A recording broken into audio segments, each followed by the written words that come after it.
Hello friends, आज मैं आपके लिए south Korean television series call me mother का फर्स्ट एपिसोड लाई हूँ। हमारी स्टोरी परेशान करने वाले सीन से शुरू होती है। नदी के किनारे इकट्ठा हुई कई एम्बुलेंस गाड़ी खड़ी होती है। एक पुलिस वाला एक महिला से पूछता है कि ये बैग आपकी बेटी का है। किम हायना क्लास 3 में पढ़ती है। एक छोटी लड़की जो एक सफ़ेद पंख पकड़े हुए समुद्र के पास खड़ी है। वह वही किम हायना होती है जो अब लापता है। हायना के लापता होने से एक महीने पहले की स्टोरी में क्या हुआ जो किम हायना लापता हो गई। चलिए जानते हैं कि उसके साथ क्या हुआ था। एक वुमेन जिसका नाम सुजन है, वह एक पक्षी वैज्ञानिक है। वह अपने ऑफिस पहुंचती है तो सुजन के साथ काम करने वाला वर्कर एयुन पूछता है कि सुजन अभी भी क्यों काम कर रही हो जब बाकी सभी लोग जाने के लिए पैकिंग कर रहे हैं। वह सुजन को बताता है कि वह आगे एक माइग्रेशन प्रोजेक्ट पर काम करेगा। वह उसे हाईटेक बैंड दिखाता है जिसका उपयोग वह पक्षियों को ट्रैक करने के लिए करेगा। सुजन कहती है कि वह अपने प्रोजेक्ट पर थोड़ी देर और काम करने जा रही है, उसके बाद मैं वह करूंगी जो मैं कर सकती हूँ। एन्यूचुल पूछता है तुम्हारा प्लान क्या है। सुजन कहती है मुझे 120 में 9 मिल चुके हैं, मैं 20 होते ही पैकिंग कर लूंगी। एन्यूचुअल पूछता है अगर वो कहें तो तुम्हारा बजट कम करना होगा। सुजन बोलती है कुछ भी अपनी डिग्री के हिसाब से कर लूंगी। वह एक स्कूल में साइंस की टीचिंग करती है। सुजन को वह अनकंफर्टेबल लगता है। वह बच्चों को पढ़ाती है कि पक्षी कैसे उड़ते हैं, लेकिन बच्चों को कुछ समझ नहीं आता। वह जैसे ही कुर्सी पर बैठती है तो वहाँ बच्चों ने रबड़ का चिकन डालकर उसके साथ मजाक करते हैं जो उसके बैठने पर चिल्लाता है। सभी बच्चे हंसने लगते हैं, लेकिन एक छोटी लड़की को देखकर ऐसा नहीं लगता कि उसे ये करके मजा आया। वह सर के पास आती है। वे कहते हैं तुम्हें 3 हफ्तों के लिए क्लास की होमरूम टीचर रहना होगा जब तक छुट्टी पर जाने वाली टीचर वापस नहीं आ जाती। वे प्रेग्नेंट है इसलिए वह जल्दी वापस नहीं आ पाएंगी। वहाँ बैठी दूसरी टीचर सोंग एयुन सुजन को समझाती है। वह उसे बताती है कल सुबह सुबह ओचिल मर गया। वह एक डक की बात बताती है जिसने उन्हें क्लास 3 के बच्चों ने बड़ा किया था। वह कुछ पेपर देती है कि बच्चों को ओचल के लिए लेटर लिखवा लेना। सभी बच्चे लिखते हैं। सुजन नोटिस करती है कि एक लड़की जिसका नाम हायना है वह लिख नहीं रही है। वह उससे पूछती है तुम क्यों नहीं लिख रही। तो हायना कहती है कि मरी चीजें लेटर नहीं पढ़ सकती और वैसे भी कोई स्वर्ग नहीं है। और बच्चे भी सहमत होते हैं और मजाक करते हैं। इसलिए सुजन उन्हें बताती है कि जब आप मर जाते हैं तो आप सांस नहीं ले सकते या खा नहीं सकते, पर तुम सबने ओचल के बचपन से खेला है, इसलिए अगर तुम उसके बारे में लिखते हो तो तुम अच्छा महसूस करोगे। यदि तुम इस बारे में लिखते हो कि तुम उससे कितना याद करते हो। वह यह भी कहती है अगर कोई नहीं लिखना चाहे तो उसे लिखने की ज़रूरत नहीं है। तो हायना अपनी टीचर को स्माइल करके देखती है। क्लास खत्म होने के बाद हायना सुजन को घर जाने से पहले एक नोट देती है। सुजन उसे पढ़ती है। उसमें लिखा होता है कि उसके 2 क्लासमेट ने बतख को एक ऐसी चीज़ें खिलाई हैं जो उसने सुना था कि वह उसे मार सकती है, बस ये देखने के लिए कि क्या होगा।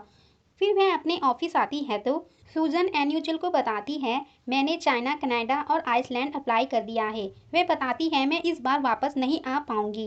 वह पूछता है कि तुम्हें घर बसाने, एक साथी खोजने और अपने प्यारे पक्षियों की तरह बच्चे पैदा करने में कोई इंटरेस्ट नहीं है। सूजन कहती है 10% जीवित प्राणी कुंवारे हैं। फिर एक ग्लैमरस महिला हॉस्पिटल से बाहर निकलती है। वह सूजन की माँ होती है। उसके पीछे पीछे चल रहा आदमी जोंगबुंग को सूजन को ढूंढने को बोलती है। वह पूछता है कि डॉक्टर ने क्या कहा। वह उसे याद दिलाती है कि उसने 10 सालों से सूजन को नहीं देखा है, लेकिन वह कहती है कि वह चाहती है कि उसकी बेटी खबर सुनने वाली पहली व्यक्ति हो। नेक्स्ट डे क्लास में सूजन देखती है कि सभी बच्चे अपना कचरा हायना के पास रख रहे हैं जो उसकी मेज पर ढेर हो जाता है। वह हायना की पीठ पर लगा स्टिकर को हटाकर पूछती है किसने किया ये। हायना के बगल में बैठी लड़की चिल्लाती है कि वह उसके पास बैठकर खाना नहीं खाना चाहती क्योंकि उसके नाखून गंदे हैं। हायना अपने हाथों को कर्ल करती है और शर्म से अपना सिर नीचे कर लेती है। फिर सूजन 2 लड़कों को हॉल में पकड़ती है और उन्हें बताती है कि वह पक्षियों का अध्ययन करती है। वह कहती है कि ओझल की मौत बहुत संदिग्ध है और वह यह देखने के लिए बॉडी की जांच करने के बारे में सोच रही है क्या उसे कुछ अजीब खिलाया गया था। वह लड़के डर जाते हैं, उससे ऐसा ना करने को बोलते हैं। सुजन उनसे प्रॉमिस कराती है कि जानवरों, लड़कियों या उससे कमज़ोर किसी को भी फिर कभी चोट नहीं पहुंचाओगे। वह उससे प्रॉमिस कर लेते हैं। फिर दिखाते हैं सूजन अपने लिए कुछ खरीद रही होती है। वह वहाँ रखी नेल कटर को देखती है। रात में हाइना अपने बौने हमस्टर के साथ बाहर बैठी होती है। वह डिलीवरी मेन्यू को पढ़ने का अभ्यास करती है। सूजन अपना रात का डिनर खा रही होती है। तभी वहाँ रेस्टोरेंट की खिड़की से हाइना शरारती चेहरा दिखाती है। सूजन उसे पूछती है, क्या तुम रोज रात में अकेली घूमती हो? हाइना बताती है, जब से मैं 5 साल की थी। वह उससे उसकी माँ के बारे में पूछती है तो वह बताती है वह घर पर नहीं है। वह अपने रात के खाने के लिए ब्रेड निकालकर खाती है। वह सूजन के पिज़्ज़े को देखकर स्वादिष्ट बोलती है। सूजन हाइना को एक टुकड़ा देती है। जब हाइना अपने हमस्टर को बताती है कि इसका स्वाद कितना अच्छा है, तो सूजन को पहली बार मुस्कुराते दिखाते हैं। हाइना सूजन की ये स्माइल देखकर उस पल को एक नोटबुक में लिखती है। टीचर के पूछने पर वह समझाती है वह अपनी पसंदीदा चीज़ों को नोटबुक में लिखती है ताकि उन्हें ना भूले। वह सूजन को अपनी लिखी हुई पसंदीदा चीज़ें पढ़ाती है। घुमावदार सड़कें, गुब्बारे और कॉफ़ी लाटे। सूजन हाइना को बताती है कि कॉफ़ी बच्चों के लिए दिमाग और विकास के लिए खराब है। हाइना पूछती है कि सूजन को किस तरह की चीज़ें पसंद है। सूजन सोचकर कहती है वे खुद खाना खाना और शांति से खाओ। हाइना अपने मुंह पर हाथ रखकर हंसने लगती है। सूजन को देर में समझ आता है कि उसने क्या कहा। फिर सूजन को भी हंसी आ जाती है। वह हाइना को नेल कटर देती है और समझाती है, तुम्हें अपनी देखभाल करनी चाहिए। तुम्हें अपने नाखून काटने चाहिए, अपने मोजे और अंडरवेयर रोज बदलने चाहिए। अगर ज़्यादा कपड़े नहीं हैं तो एक दिन छोड़कर ज़्यादा गंदी रहोगी तो बच्चे तुम्हारा मजाक बनाएंगे। माना तुम्हारी देखभाल करने के लिए कोई नहीं है, पर तुम सबसे मजाक बनाने का मौका दे रही हो। तुम अपनी देखभाल खुद करोगी। बहुत बच्चे करते हैं, मुझे पता है कि तुम भी कर सकती हो। फिर सूजन हाइना के नाखूनों को ट्रिम करती है। तभी वहाँ एक बूढ़ी औरत आकर हाइना को छीन लेती है और सूजन पर दूसरी औरत के बच्चे को चोरी करने का आरोप लगाती है। और वह यह भी कहती है कि वह अपनी माँ के साथ तो रह नहीं पाई। हाइना सूजन का बचाव करती है और सूजन को अपनी फेवरेट टीचर कहती है। फिर खुशी खुशी घर पर जाती है, लेकिन जब वह दरवाजे पर आदमी के जूते देखती है तो वह धीरे से अंदर जाती है। वहाँ पर एक आदमी बैठा होता है जिसका नाम स्यूलिक होता है। वह कंप्यूटर पर गेम खेल रहा होता है। हाइना गलती से सेल से कुछ गिरा देती है तो वह डरकर उसकी ओर देखती है। नेक्स्ट डे हाइना क्लास में नहीं होती। वह बच्चों से पूछती है तो बच्चे कहते हैं वह टॉयलेट में सो रही है। सूजन सॉन्ग है उनके पास जाती है तो पता चलता है वे बाथरूम में बेहोश हो गई थी। डॉक्टर कह रहे हैं उसमें न्यूट्रिशन की कमी है और उसके शरीर पर काफ़ी सारी चोटें लगी हैं। मिस सॉन्ग कहती है मैं काफ़ी परेशान हूँ क्योंकि हाइना कभी नहीं रोती, चाहे उसे कुछ भी हो जाए। सूजन हाइना से बात करने के लिए अंदर जाती है। हाइना सोने लगती है। वह पूछती है मिस सॉन्ग चली गई, वे काफ़ी अजीब है। सूजन पूछती है क्यों? हाइना बताती है जब मैंने उनसे बताया कि मैं सीढ़ियों से गिर गई और मुझे चोट लग गई तो उन्होंने फ़ोटो लेना शुरू कर दिया। सूजन पूछती है दिखाओ कहाँ लगी। सूजन हाइना को अपने घुटने पर एक निशान दिखाती है। वह बताती है कि वह भी एक बार सीढ़ियों से नीचे गिर गई थी। वह कहती है वह थोड़ा रोई थी, लेकिन हाइना को इस बात पर गर्व होता है कि वह नहीं रोई। वह सूजन को अपनी फेवरेट चीज़ों के बारे में सोचने के लिए कहती है और फिर आप नहीं रोएंगी। सूजन कहती है काश ऐसा होता। हाइना कहती है मिस सॉन्ग ने उनसे पूछा कि क्या तुम अपनी मम्मी को पसंद करती हो? तो सूजन पूछती है तुमने क्या कहा? तो हाइना एक अलग और सहमी आवाज़ में कहती है मैंने उनसे कहा मैं अपनी मॉम को बहुत पसंद करती हूँ, क्यों नहीं करूँगी। फिर एक रात हाइना अपने खाने के लिए टेबल पर रखा चिप्स का पैकेट उठाकर खोलने की कोशिश करती है। वह आदमी स्यूलिक उसकी मॉम जैलक को प्यार करता है, जिसे हाइना अंकल कहती है, उसके पास आता है। वह उससे पूछता है क्या तुम्हें याद है कि शोर करने वाले बच्चों के साथ मैं क्या करता हूँ? हाइना डरते स्वर में कहती है कि हम तो फर्स्ट फ्लोर पर हैं। स्यूलिक उस पर हंसता है। अगले दिन सूजन और मिस सॉन्ग हाइना के घर आते हैं। उन दोनों को चिंता हुई थी कि हाइना स्कूल क्यों नहीं आई, पर घर पर कोई नहीं होता तो वह वापस जाने लगते हैं। तभी वहाँ से हाइना और उसकी माँ आते हैं। मिस सॉन्ग बताती है मैं हाइना की टीचर हूँ। हाइना आज स्कूल नहीं आई तो उसकी माँ जांगिंग कहती है मैंने स्कूल में कॉल की थी। तो मिस सांग हाइना के कान की तरफ देखती है और उससे पूछती है तुम्हारे कान में क्या हुआ? हाइना के कान में पट्टी बंधी होती है। हाइना की मॉम हाइना को बताने को कहती है। वह बताती है मुझे उस गली में बेसबॉल लग गई। मिस सॉन्ग ये सुनकर उसकी माँ से कहती है हाइना के शरीर में काफ़ी सारी चोट लगी है, उसकी मॉम कहती है, हाँ मुझे पता है। हाइना जोर देकर कहती है, मैं घर पर बहुत गिरती रहती हूँ। सॉन्ग पूछती है, सुना है आप किसी आदमी के साथ रहती हैं।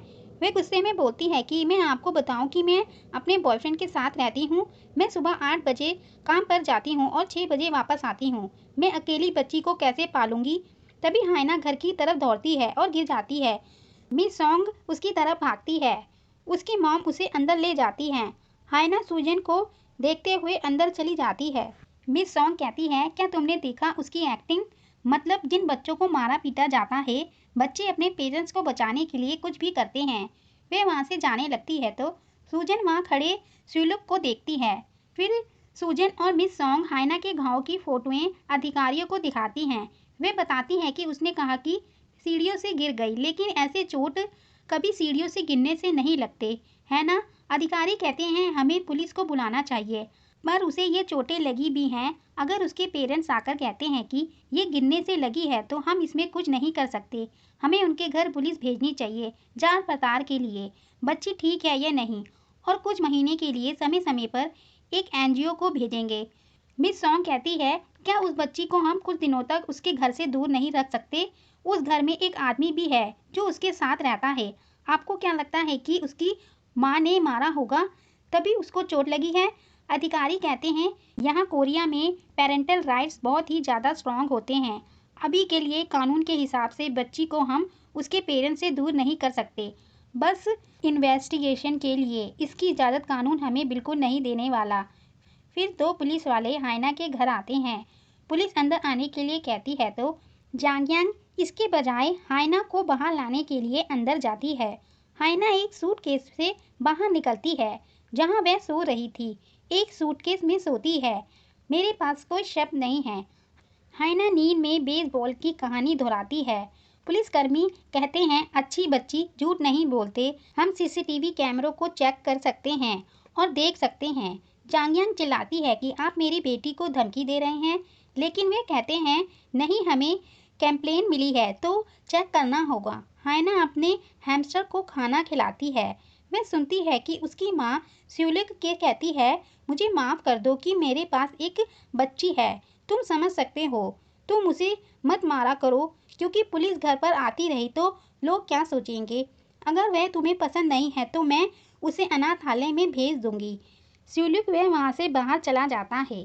जांगयांग रोती है तो हाइना उसके पास आकर बोलती है, मॉम मुझे माफ़ कर दो। उसकी माँ उसे वहाँ से जाने को कहती है। हाइना वही सूटकेस में जाकर लेट जाती है और सोने के लिए पोएम गाती है। हाइना के स्कूल के कुछ टीचर हाइना की स्थिति के बारे में बात करते हैं। प्रिंसिपल का कहना है कि उन्होंने चाइल्ड प्रोटेक्टिव सर्विस से संपर्क किया है, लेकिन बच्ची और उसकी फैमिली और स्कूल की इज्जत सब कुछ दांव पर लगी है। अगर ये किसी और को पता चल गया तो बहुत से लोग हमारा मजाक उड़ाएंगे। मिस सॉन्ग सूजन से कहती है, ये सब जो कह रहे हैं मुझे अच्छा नहीं लग रहा। अगर हम इस तरह से खड़े होकर देखते रहे तो हम चाइल्ड अब्यूज़ को बढ़ावा नहीं दे रहे। क्या मैं सही नहीं हूँ। सूजन कहती है, मुझे लगता है कि हम हाइना से थोड़ी और बात करनी चाहिए। मिस सॉन्ग बोलती है, हाइना को तो उसकी माँ ने कंट्रोल कर रखा है। सूजन कहती है, मुझे लगता है कि हाइना ये सब अपनी माँ को सोच कर रही है। उसकी माँ ही उसके लिए सब कुछ है। अगर वो लोगों को बताएगी तो उसे डर है कि उसको उसकी माँ से अलग ना कर दिया जाए। मिस सॉन्ग कहती है, ऐसा लगता है कि तुम्हें कोई फर्क नहीं पड़ता। तुम कभी टीचर नहीं बनना चाहती थी ना। तुम्हें पता है टीचर हर मुश्किल से मुश्किल काम करना पड़ता है। तुम्हें लगता है कि मेरे पास काफ़ी फ्री टाइम है। मैं अगले हफ्ते शादी कर रही हूँ, मेरे पास बिल्कुल भी समय नहीं है। जब वह घर आती है तो सूजन उन चीज़ों के बारे में सोचती है जो हाइना ने उससे कही। फिर वह अपना ईमेल देखती है और उसे आइसलैंड के पक्षी वैज्ञानिक केंद्र से एक मैसेज आता है जिसमें उसे वह नौकरी मिल जाती है जिसकी उसे उम्मीद थी। सूजन की माँ योंग शिन जो एक फेमस एक्टर है, उसका भाई जेबम बताता है सूजन के बारे में जो कुछ उसने सीखा 3 साल पहले। उसने अपनी पीएचडी पूरी करने के बाद वह अब सूजन कहाँ है उसे नहीं पता। योंगशिन जेबम को खुद जाकर सूजन को ढूंढने को कहती है। जेबम कहता है उसे यहाँ काम है। योंगशिन कहती है, सूजन को मैंने 10 साल तक घूमने फिरने दिया, लेकिन और नहीं करने दे सकती। ढूंढने के लिए जाओ मेरे लिए। तभी उसकी छोटी बेटी येजिन ये सुनती है और उससे पूछती है, इतने लंबे समय के बाद सुजिन की तलाश क्यों कर रही हो? 10 साल से उसने हमसे बात भी नहीं की। उसकी माँ कहती है, कुछ भी हो वो तुम्हारी बहन है, मैं उसे ढूंढ लूंगी। ये दिखाते हैं स्यूलिक हाइना को ढूंढता है। वह अपने बेडरूम में डेस्क के नीचे सो रही होती है। वह उसे जगाता है और उसे किम्बप का एक रोल देता है। वह उसे तेजी से खाने को कहता है। इधर सुजन अपने दोस्त एन्यूल के साथ डिनर कर रही होती है। एन्यूल पूछता है, तुम कब जा रही हो? फिर टीवी पर सुजन की माँ का शो चल रहा होता है। वह उसे कहता है, तुम एक अमीर परिवार से हो। सुजन कहती है, माँ के अमीर होने का मतलब यह नहीं कि वह भी अमीर है। वह उसे बोलता है, आइसलैंड में अकेली मत रहना। वह कहती है, मैं कभी अकेली नहीं होती। फिर वह पूछता है, क्या तुम ऐसे व्यक्ति के साथ नहीं रहना चाहती जिसे तुम पसंद करती हो, या तुम चाहती हो कि तुम्हारी लाइफ में कोई ना आए? सुजन कुछ नहीं बोलती। जायंग घर वापस आती है। वह वहाँ रखा एक कचरे का बैग खोलती है तो उसमें हाइना होती है। स्यूलिक हंसता है तो हाइना बताती है कि हम लुका छुपी खेल रहे हैं। वह हाइना से बाहर जाकर खेलने को कहती है। हाइना बाहर आकर मेन्यू के साथ तट पर बैठ जाती है। वह अपने हैमस्टर को पढ़कर सुनाती है और पढ़ने की कोशिश करती है। सुजन वहाँ से कार से जा रही होती है। वह वहाँ हाइना को देखकर रुक कर बोलती है, इतनी देर बच्चों को बाहर नहीं रहना चाहिए। वह उसे अपने घर ले जाती है और उसकी माँ को फ़ोन करती है, पर उसकी माँ फ़ोन नहीं उठाती। हाइना अपनी मैम से पूछती है, क्या मैं ये बिस्किट अपने हैमस्टर को दे सकती हूँ जिनको भूख लगी होगी? वह हाँ बोलती है। तो हाइना पूछती है, थोड़े और बचे हैं, क्या मैं इसे खा लूँ? सूजन हाइना के लिए करी बनाती है। हाइना बताती है कि मैं सही से नहीं पढ़ पाती। सूजन पूछती है, क्यों? वह बताती है, क्योंकि मैं बहुत धीरे धीरे पढ़ती हूँ। वह उसे मेन्यू दिखाकर कहती है, इसलिए मैं प्रैक्टिस करती हूँ। वे खाना खाते हैं तो हाइना बताती है, मेरी मॉम भी अच्छा खाना पकाती है। सूजन पूछती है, सबसे अच्छा क्या बनाती हैं? वह जो मेन्यू में लिखा होता है वही वह अपनी मैम को बताती है। सुजन कहती है, तुम्हारी मॉम अच्छी है। तो हाइना कहती है, मेरी मॉम अच्छी है और मेकअप करने में बहुत अच्छी। उनसे अच्छी खुशबू भी आती है क्योंकि वह ब्यूटी स्टोर में काम करती है। वह सुजन से पूछती है, आप मेकअप क्यों नहीं करती? सुजन कहती है, उसकी मॉम भी बहुत सुंदर है और मेकअप करने में अच्छी है। जब वह छोटी थी तो उसे लगा कि वह कभी भी अपनी माँ की तरह मेकअप नहीं करेगी। हाइना पूछती है, क्या आप अपनी माँ की तरह नहीं दिखना चाहती? वह नहीं कहती है। तो हाइना पूछती है, क्या आप अपनी मॉम को पसंद नहीं करती? वह नहीं करती है। हाइना पूछती है, तो आपको क्या पसंद है? सुजन बताती है, मुझे पक्षियाँ पसंद है। फिर हाइना पक्षियों की एक किताब पढ़ती है। सुजन बताती है कि पक्षी हजारों मील की दूरी तय कर सकते हैं और वह कभी भी अपना रास्ता नहीं खोते। हाइना पूछती है, उड़ना कैसा लगता है? तो सुजन उसे बोलती है, क्यों ना हम पक्षियों को देखने के लिए जाएं? पर तभी जायंग की कॉल आती है। वे वापस जाने की तैयारी करते हैं तो हाइना की नोटबुक वहीं गिर जाती है। वे उसे घर ले जा रही होती है तो स्यूलिक बाहर जा रहा होता है तो हाइना अपना मुंह नीचे कर लेती है। सुजन ये देखती है। हाइना कहती है, मुझे सच में आपके साथ चलना है पक्षियों को देखने के लिए। सुजन वापस एन्यूचुल के पास आती है। वे उससे बोलती है कि मेरे जाने के बाद ये बच्ची हाइना पर निगरानी रखोगे। वे पूछता है, क्या ये तुम्हारी स्टूडेंट है? सुजन कहती है, हाँ, मैं उसके बारे में सोचती रहती हूँ और मैं परेशान रहती हूँ। वह आदमी जो उसकी माँ के साथ रहता है, जब मैंने पहली बार देखा तो मैंने उसकी आंखें पढ़ी, जो एक औरत और बच्ची के लिए सही नहीं है। नेक्स्ट डे सुजन अपना छोड़ने का नोटिस देती है। मिस सॉन्ग कहती है, तुम पर सूट करता है, तुम शांत स्वभाव की हो पर दिल से कठोर हो। वह गुस्से में वहाँ से चली जाती है। उसे गुस्सा होता है कि उसने हाइना को बचाने के लिए उसके साथ हेल्प नहीं की होती। सुजन हाइना को आवाज़ देती है पर हाइना रुक कर कहती है, मुझे लगा था कि हम कभी बर्ड्स देखने जाएंगे। वह वहाँ से उदास होकर चली जाती है क्योंकि सुजन ने वह टीचर की जॉब छोड़ दी थी। हाइना जब घर पहुँचती है तो वह अपने हमस्टर की खाली पिंजरे को कचरे के साथ बाहर देखती है। हाइना अपनी मॉम से पूछती है, जिंग कहाँ है? वे कहती है, वो तो स्वर्ग चला गया। पर हाइना अपनी माँ को कहती है, स्वर्ग जैसी कोई चीज़ नहीं होती। सुजन अपनी पैकिंग कर रही होती है तभी उसे हाइना की नोटबुक दिखती है। सुजन उसकी नोटबुक पढ़ती है। उसी समय स्यूलक हाइना को सूटकेस में सोता हुआ देखता है। वह उससे कहता है, तुम रोई थी? अगर तुम रोई तो तुम समझो गई। हायना अपने हमशर के बारे में सोचते ही उसकी आंखों से आंसू आ जाते हैं। स्यूलिक अचानक से हमला करता है। हायना को बालों से पकड़कर उसे बेडरूम से बाहर खींचकर लाता है। वह उससे पूछता है कि तुम्हें पता है ना शोर करने वाले बच्चों के साथ मैं क्या करता हूँ। लेकिन हायना पीछे देखकर कहती है, अंकल हम तो पहली मंजिल पर रहते हैं, इसलिए अगर मैं गिर भी गई तो मरूंगी नहीं। हंसते हुए स्यूलिक उसे बताता है कि उसने उसके हमस्टर के साथ क्या किया। मैंने उसे इस तरह जोर से दबाया, फिर तुम जानती हो क्या हुआ था? उसकी दोनों आंखें बाहर आ गई थी। वह हायना का गला छोड़ता है तो उसे खांसी आने लगती है। फिर वह उसे उसकी मॉम की लिपस्टिक उसके मुंह पर लगा देता है। फिर सैंड भी डालता है। वह हायना के बहुत करीब हो जाता है और जानवरों की तरह सूंघने लगता है। लकली तभी जांगिंग घर आ जाती है।